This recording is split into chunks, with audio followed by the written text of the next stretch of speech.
Hello, my name is Tony Geudens and I work for the Salto Youth Inclusion and Diversity Resource Center. This resource center is based in Belgium. What we try to do is to make sure that young people, also those with fewer opportunities, can participate in the European youth programs, like the Erasmus Plus youth program and the European Solidarity Corps. Now, what is inclusion and diversity? Inclusion and diversity are core values of the European youth programs. So these European funds should not only be used by projects with white, middle-class, well-off students.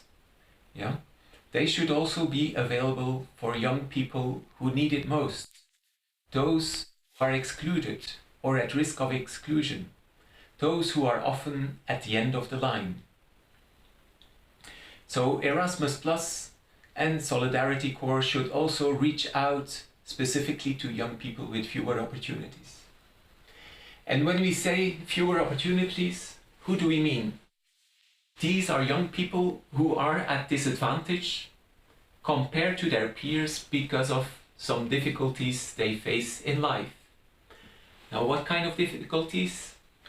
They can be socio-economic challenges. Young people living in poverty, homeless, coming from care institutions, coming from broken families, young people who lack social skills, etc. It can also be young people with disabilities or health issues, sensory, physical, mental, doesn't matter. It can also be young people with low educational attainment, dropouts from schools, people who don't find the right job for their qualifications, long-term unemployed, etc. Or young people from disadvantaged geographical areas. They can be rural areas, faraway places where there's no opportunities, islands, or urban areas, with the bad areas in cities. And last but not least, they can also be the young people who are discriminated because of different reasons, whether it's because of their ethnic background, their religion, their gender, sexuality, and so on. I suppose you get the point. On the European level, there is an inclusion and diversity strategy. This is still the old one, but the new one is for Erasmus Plus and the European Solidarity Corps. It aims to create opportunities for those who have less, to actively reach out and include them in European projects so that there is a diversity of different people, different disabilities, different backgrounds, different gender, different people from different areas, minorities, etc. But now, one thing is to include young people from different backgrounds. The other thing is to learn to deal with the diversity in those groups. So basically, inclusion and diversity are two sides of the same coin. Since inclusion and diversity are important features of the European youth programs, there are some specific measures if you are working with inclusion and diversity. So if you're working with some of the target groups we mentioned above, then you can get extra support. For example, in every national agency there is an inclusion and diversity officer. He or she looks a little bit like that, so she's very approachable, very friendly, and will help you to get to a project with specific advice, sending you to training, etc. Secondly, if you would have costs in your project due to the disadvantaged situation of some of the participants you're working with, you can get extra funds. Just think about assistive equipment, reinforced mentorship, personal assistant that has to come on the project.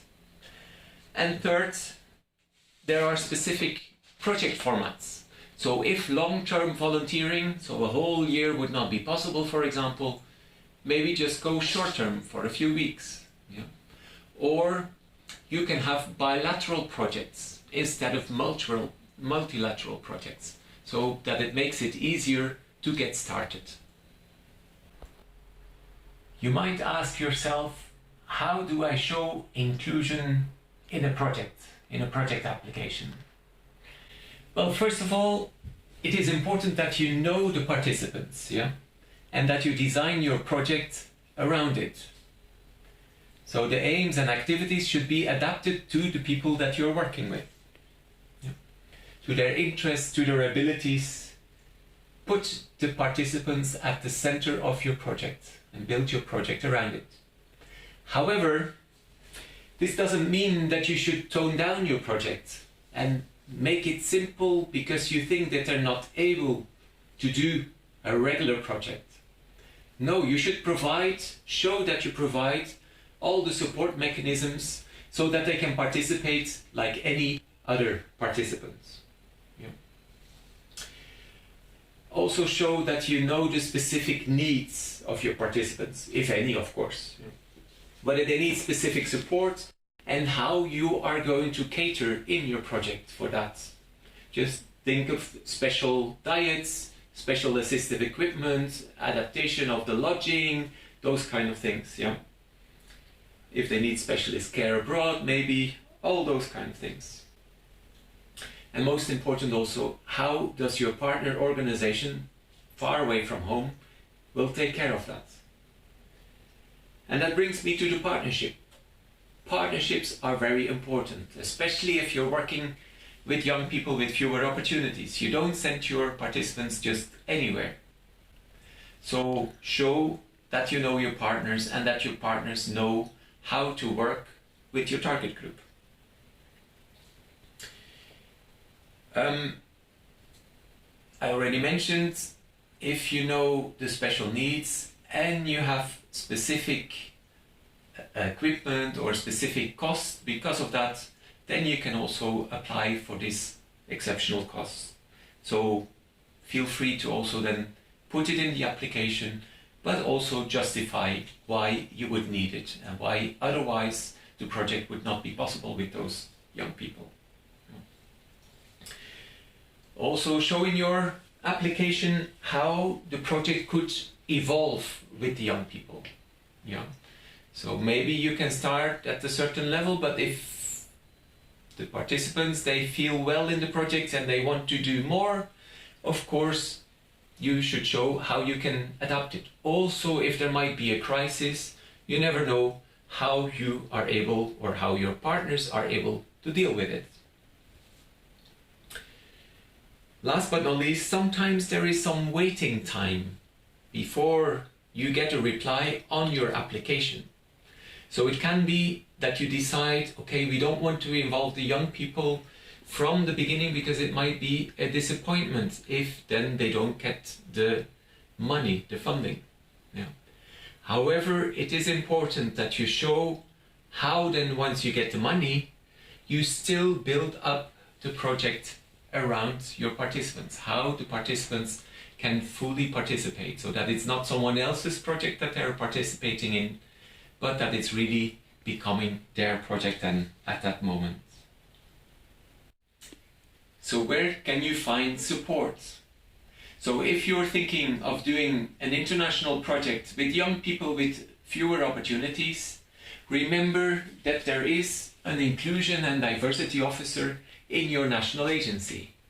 So they can give you tips, advice on your project, or they can also send you to different European trainings or national trainings. On the Salto-YouthNet website, you find a training calendar. And in the training calendar, you can find all kind of different training courses, such as this one for youth exchanges.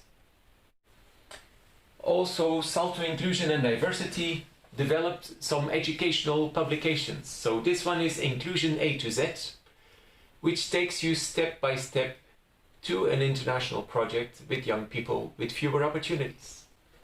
Or if you're thinking of doing a volunteering project, Use Your Hands to Move Ahead actually shows how you can use these international projects to help your young people to move on in their lives through this international project.